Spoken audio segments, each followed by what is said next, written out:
All right, let's set a scene. Imagine this. It's the tail end of a really tough release cycle. Your team has been just grinding for weeks. We're talking late nights, weekend pings, putting out one fire after another. And you can feel it, right? The morale is just sinking. That quietness on the team calls, it's heavy. So you're the manager. What do? Well, instead of another status update, the manager in our story sends this simple message. And the response, wow, it wasn't just relief, it was this genuine warmth. One engineer actually said it was the first time any manager had ever done something like that for them. And that one little moment, it reveals this massive truth about what leadership is really all about. Because a manager's real job, it has almost nothing to do with tracking tasks on a board or hitting deadlines. It's about paying attention to the human moments. It's about noticing the people, not just the project. And that simple shift in focus, well, it changes everything. So let's dig into that. What is the real job of a manager? Well, for a lot of people, it starts with one of the absolute hardest transitions they'll ever make in their career. See, most of us start our careers as makers. You're an engineer, a writer, a designer. Your value is measured by what you personally can build and ship. But the moment you become a manager, that whole identity has to flip on its head. And this slide really nails that shift. On the left, you've got the world of the individual contributor, or IC. It's all about technical problems, logical solutions. It's neat, it's tidy, it's all about my output. But then, look to the right. As a manager, you are suddenly swimming in the world of human problems. And human problems are messy, they're emotional, they are loaded with context. Your focus has to shift completely from your output to the team's output. And that's the kicker, isn't it? All those skills that made you an amazing engineer or a top designer are suddenly not the right tools for the job. You can't write a script to fix someone's motivation. You can't run a test to check a team's trust levels. You're working with a completely different operating system now. This right here becomes your new prime directive. Your value isn't what you produce anymore. It's about what you enable your team to produce. You have to go from being the star player on the field to being the coach, the one who sets the entire team up for the win. So, okay, how do you create those conditions for winning? Let's be clear. It's not about the stuff we usually think of as company culture. The posters on the wall, the free snacks. That stuff is just decoration.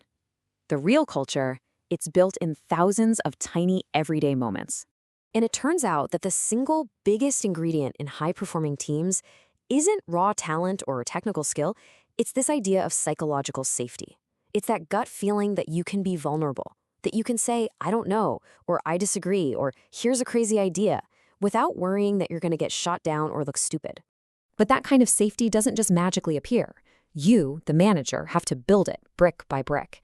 And it starts with you. You have to model vulnerability by sharing your own mistakes first. You have to actively praise people publicly for pointing out a risk, even when it's inconvenient. When someone's struggling, you handle that with support and discretion, privately. And this one is crucial. You have to keep your own reactions in check.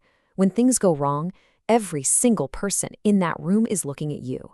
Your calm is their permission to stay focused. Of course, building that culture is one thing, protecting it is another. And that comes down to the single most important, highest leverage thing a manager does, deciding who gets to be on the team in the first place. So let me ask you a question. Think about two candidates. One is technically brilliant, a real rock star, but they're rigid and they kind of drain the energy out of a room.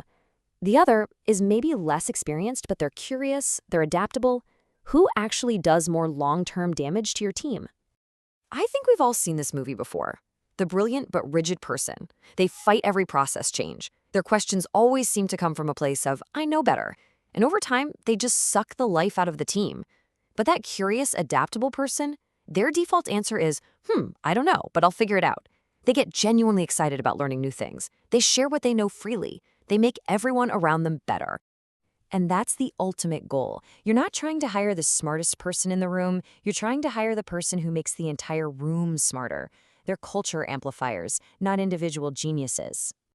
So when you pull all of this together, it stops being a list of tips and becomes more like a philosophy, a set of truths that you have to put into practice every single day. First up, teams don't fail because they lack talent. They fail because they lack trust. And trust isn't something you can just demand. You have to earn it in tiny little deposits every single day. You do what you say you'll do, you're honest about challenges, you listen more than you talk. Because when a real crisis hits, it's way too late to start building. Second, your emotional state is contagious. It sets the temperature for the entire team. When a server crashes or a big deadline gets missed, all eyes are on you. Your reaction gives them permission for how they should feel. If you freak out, they'll freak out. But if you're calm and focused on the solution, they can be too. Third, and this is a big one, avoiding a tough conversation isn't being nice. It's actually cruel. Being vague and unclear creates anxiety and leads to so much wasted effort. The kindest thing you can do for people is to be clear. Give them direct, honest feedback. Tell them where they stand. It's a sign of deep respect. And finally, these 3 little words. They are more powerful than any bonus or perk. When you look someone in the eye and say, "I trust you," and you actually mean it, you back it up by giving them real autonomy, you give them the fuel to rise to the occasion. Because when it all comes down to it, what's the real thing that determines your team's success? It's not the fancy tech stack. It's not the slick process you use. It's the culture. The culture you are actively building or letting erode in every single interaction, every single day. That culture is the team you get. In the end, the most meaningful feedback a leader can ever get, it's not about hitting some quarterly target. It's a message like this one. It's knowing that you had an impact, not just on a project's outcome, but on a person's life. And really, that's the whole job right there.